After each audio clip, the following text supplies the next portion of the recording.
Radio Citron, une radio sans pépins. Tout de suite, nous retrouvons Thalie et Julie pour une interview de Pierrick. C'est à vous. Bonjour Fabienne, merci. Bonjour Pierrick, bonjour Julie. Bonjour. Bonjour.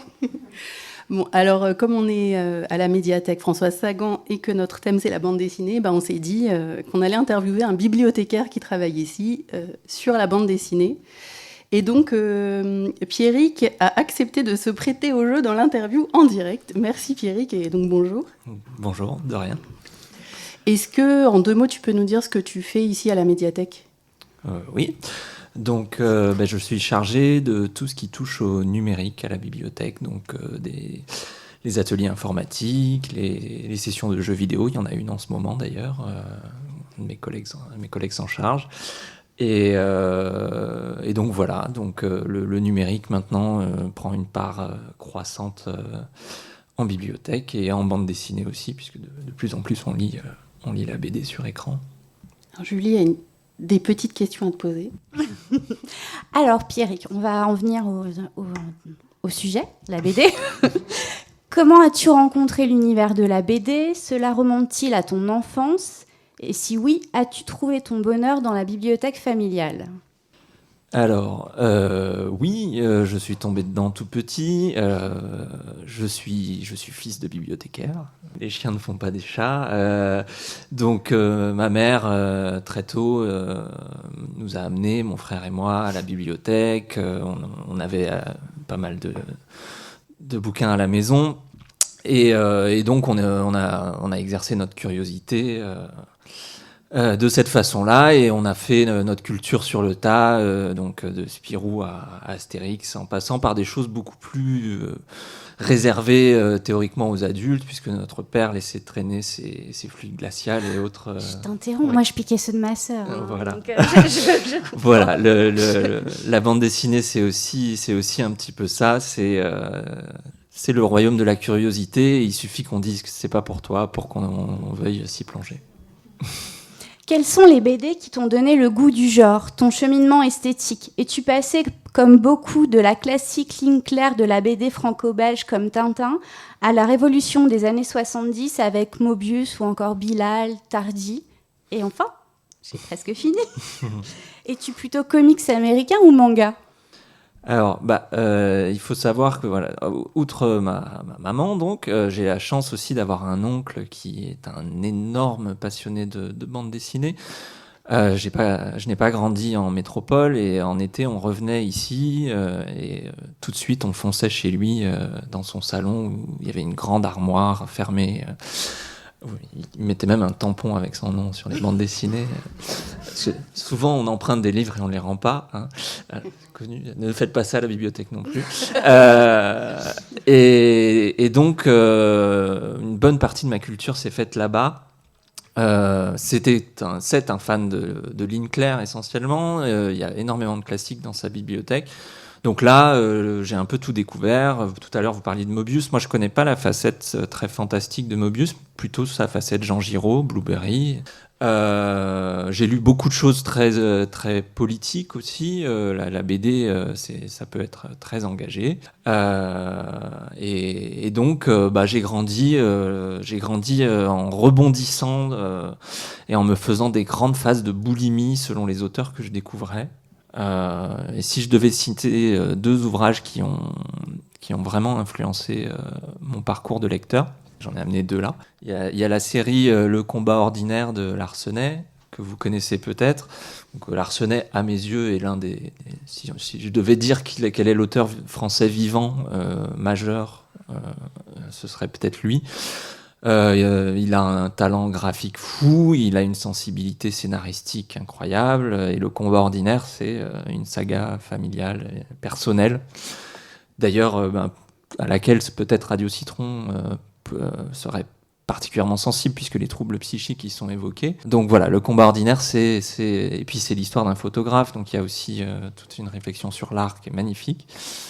Et tu nous as dit, oui, que ça participait de la déstigmatisation. Oui, complètement. C'est un personnage qui ça oui, va peut-être tu peux nous montrer un peu le dessin. Oui, il a un dessin qui est très, très bande dessinée, humoristique, du trait simplifié, on va dire. Et puis soudain, vous allez avoir des aplats, des portraits qui imitent des photographies. Vous allez avoir des contrastes colorés. Vous allez avoir une grande plage rouge vif pour témoigner d'une crise d'angoisse. Il va se retrouver prostré, etc. Il raconte ses séances chez le psy. Il raconte son rapport à ses parents dans tout l'aspect problématique que ça peut avoir parfois. Le deuil est évoqué. Enfin, c'est très profond. La BD a été saluée par le prix du meilleur album d'Angoulême. Voilà. Et puis après, il a fait des choses encore plus marquées et denses. Auteur majeur. Et pour des raisons complètement différentes. Oui. Ça, c'est donc, parce que la question aussi, c'était tes coups de cœur BD, donc ça, j'imagine que... Oui, alors là, les ouvrages qui m'ont marqué font partie des ouais. coups de cœur. Après, vous demandez à un bibliothécaire ses coups de cœur. Enfin, moi, la liste est longue. Je vais pas m'arrêter, on a 6 minutes, c'est ça À peu près. Donc voilà, pour des raisons complètement différentes, et ça va répondre à la question sur comics et manga. Akira, s'il y a un monument manga que l'on peut citer, j'enfonce un peu des portes ouvertes. Manga classique, s'il en est, de Katsuhiro Otomo, qui a été adapté au cinéma et qui a été le premier animé au cinéma en Europe. Akira, c'est un récit initiatique, c'est un graphisme, des scènes de vitesse, des paysages architecturaux phénoménaux et une histoire d'anticipation vertigineuse. Hanté par le spectre de la bombe, puisque Otomo a connu la fin de la guerre. Je peux peut-être montrer pendant que tu en Allez-y, parles. ouais. On va les faire tourner, les BD, n'hésitez pas. Elles sont à Sagan, évidemment. Tu précises, il faut la rendre aussi, celle-là. Voilà, donc on suit les péripéties d'une bande d'adolescents qui ont des pouvoirs, que l'armée japonaise essaie de manipuler et qui vont très vite être hors de contrôle. Donc évidemment, quand on est adolescent soi-même et qu'on lit l'histoire d'adolescents qui prennent leur indépendance, qui deviennent pour les adultes hors de contrôle, c'est très libérateur. Alors par contre, évidemment, ça va être jugé par beaucoup de gens violent, ça l'est, mais on est dans le domaine de la fiction. C'est assez génial. Sur les coups de cœur, enfin. On en voit une troisième sur la table. Sur les coups de cœur récents. Alors, c'est un tome 1, ça s'appelle Bolshoi Arena, ça vient de sortir. Enfin, c'est sorti, non, pas si longtemps que ça. 2 auteurs, et l'un d'entre eux s'appelle Boulet. C'est un auteur qui s'est fait connaître en ligne. Il a eu pendant longtemps le blog BD le plus lu au monde. Français, soyons un petit peu... nationaliste, sans excès. Et donc là, c'est aussi un récit d'anticipation. Ça évoque la réalité virtuelle, ça évoque la conquête spatiale. C'est très sensible. Les personnages sont féminins, pour changer Ça change un peu. C'est en couleur. C'est des tons pastels aussi. C'est très, très délicat. Je vous invite à découvrir ça parce que c'est assez dur à décrire. Mais c'est très contemporain. Eh bien, Pierrick, on tenait avec Thalie à te remercier pour ta disponibilité, ta passion communicative pour la BD. De rien. Chers auditeurs, n'hésitez pas à pousser les portes des médiathèques, et notamment celle de la splendide médiathèque Françoise Sagan. Pour le public qui est sur place, vous êtes donc sans excuse. Profitez-en et cultivez-vous. Un mot ou 3. Lisez, lisez, lisez. Je te repasse la parole, Thalie, pour un dernier mot. Oui, merci beaucoup, Pierrick. Et je voulais aussi remercier Swazik et Maxime, donc, qui sont à la programmation culturelle et qui ont beaucoup aidé et qui étaient très disponibles pour préparer cette émission. Voilà. Et je remercie... Et merci à vous. Merci à vous deux. Merci, Pierrick.